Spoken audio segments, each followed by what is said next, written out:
Radhika Sarath Kumar heroine గా ఒకానొక సమయంలో ఒక వెలుగు వెలిగింది. ఆ తర్వాత రాడన్ మీడియా వర్క్స్ అనే సంస్థను ప్రారంభించి బుల్లితెర టీవీ సీరియల్స్ లోకి ప్రవేశించింది. ఆ సంస్థ నుండి ఎన్నో హిట్ సీరియల్స్ ని అందించింది. అయితే రాధికకు 3 పెళ్లిళ్లయ్యాయి. మూడో భర్త శరత్ కుమార్ అని అందరికీ తెలుసు. మరి మొదటి ఇద్దరు భర్తలు ఎవరు అనే విషయం ఇప్పుడు చూద్దాం. రాధిక ఒకప్పటి తమిళ హాస్య నటుడు మోహన్ ఆర్ రాధా కుమార్తె. ఇక రాధిక అమ్మది శ్రీలంక. ఇక రాధిక సొంత చెల్లి హీరోయిన్ నిరోష. ఇక నటుడు రాధా రవి రాధిక నాన్నకు మొదటి భార్య కొడుకు. రాధిక 1985లో 22 ఏళ్ల వయసుకే మలయాళీ దర్శకుడు నటుడు అయిన ప్రతాప్ కే పోతన్ని వివాహం చేసుకుంది. కానీ ఎక్కువ రోజులు ఈ బంధం నిలవలేదు. సంవత్సరానికే వీరు విడాకులు తీసుకుని విడిపోయారు.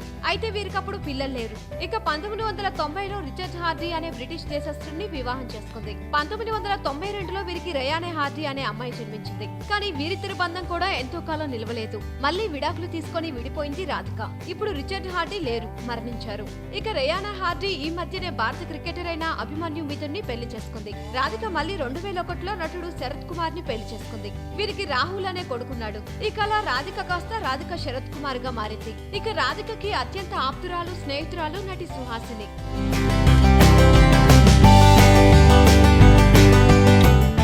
వీలైతే లైక్, కుదిరితే కామెంట్ పెట్టండి. ఇలాంటి ఇంట్రెస్టింగ్ బ్రేకింగ్ బిగ్ న్యూస్ మాకు తెలిసిన వెంటనే మీకు తెలియజేస్తాం. దీనికి మీరు చేయవలసిందల్లా ఇక్కడ కనిపిస్తున్న సబ్స్క్రైబ్ బటన్ ని నొక్కి సబ్స్క్రైబ్ అవ్వండి.